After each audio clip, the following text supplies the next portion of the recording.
Hey guys, welcome back to my channel. I'm Chelsea Dinan. I'm the founder of Live Simple Collective. It's an online community that I've created to teach people who want to deep dive into implementing simple living into their life. I will link to that below in case you want to come by and join.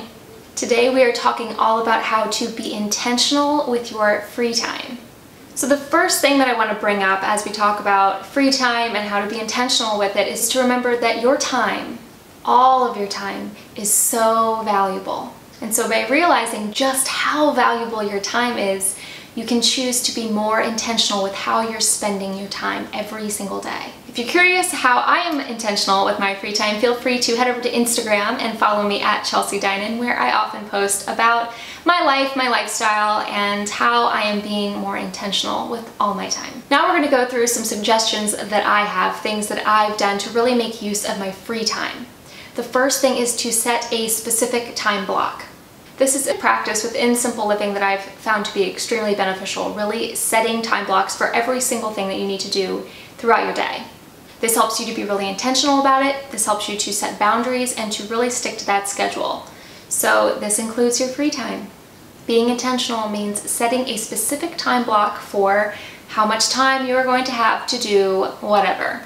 So maybe every evening you want to give yourself 60 minutes, 1 hour of free time that you are going to spend doing whatever it is you want to do after dinner. So again, schedule that time into your day. Now let me add in here that free time is different from white space. I talk about white space in my free workshop, Simple Living Starter Pack, which I will also link to below if you have not already gotten access. Go ahead and sign up. I will send that to you, and I talk a little bit more about white space and what that is and how that's different from free time. So after you set your time block for free time, the one thing that I suggest is to put your phone away. If you're at home, I suggest putting your phone in another room. That's what I do. I put my phone on silent or do not disturb, and I put it in another room so that I'm not tempted to check it, or I'm not going to hear it if it buzzes. It's gone. Out of sight, out of mind. And that really allows you to be intentional with your time. No distractions. Another thing I suggest is having a little no social media rule. So even if your phone's away, maybe your laptop is next to you, don't go there. Don't try to log into Facebook or check your email. Make sure that your free time is truly spent unplugged from social media, from your phone, from your laptop. If your free time includes something like sitting down and enjoying a show on Netflix, limit how much you're watching. I know it's so easy to binge watch shows on Netflix, so set a time limit. If it's one of the longer shows, then maybe you're only going to watch one episode. If it's a shorter show, allow yourself to watch two, but set that limit and stick to it. Okay, now here's where the mindset comes in. I think we've become so accustomed to always being available, always being reachable, whether through email or Twitter or Instagram or text message or phone call, whatever it is. We almost feel obligated to always be available. Does this sound familiar? Does this resonate with you? I remember a couple years ago when I read 4-Hour Workweek by Tim Ferriss, it kind of opened up my mind to realize how programmed we've really become, especially through work, to always be able to be reached. And that's not healthy. It doesn't create healthy boundaries for ourselves and for others. And so I want to remind you to give yourself permission to be unreachable, even just for an hour every night when you're enjoying your free time. If you're going out to dinner with a friend or a loved one, let your other loved ones know that you're going to be here at dinner, you're going to turn your phone off, you're going to have your phone in your purse or on silent, and that you'll let them know when you're leaving. But don't feel like you have to have your phone sitting on the table when you're at dinner.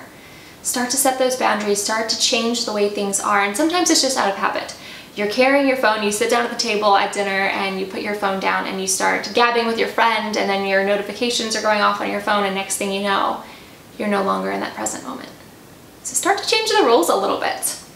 And by setting those boundaries with other people and saying, hey, I'm leaving now to go to dinner with my friend, I'll be gone a couple hours, I'll let you know when I'm leaving, they know that you're going to be present in that moment with that person.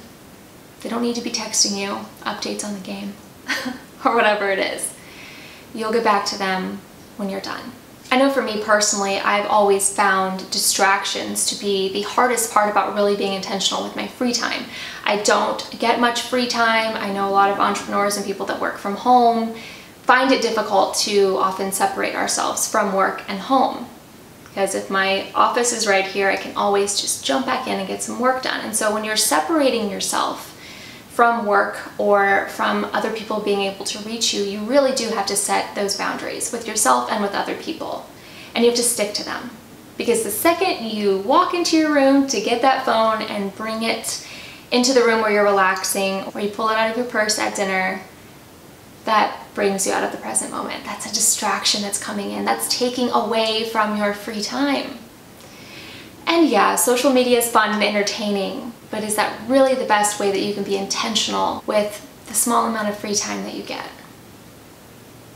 Being intentional with your time means doing something that's adding value to your life. So again, whether that's sitting down and diving into a new novel, or putting on a new show on Netflix, or making yourself a bath and doing your nails, make sure that whatever you're doing, you're in that present moment. You can 100% fully allow yourself to be immersed in that experience.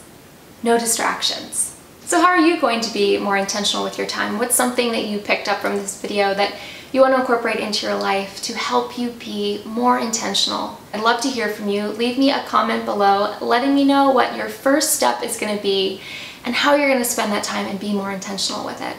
If you liked this video, give it a thumbs up and feel free to subscribe so you never miss another video. I will also link to Live Simple Collective, my online community, so that you can come over and join us. And I will see you guys next time. Bye.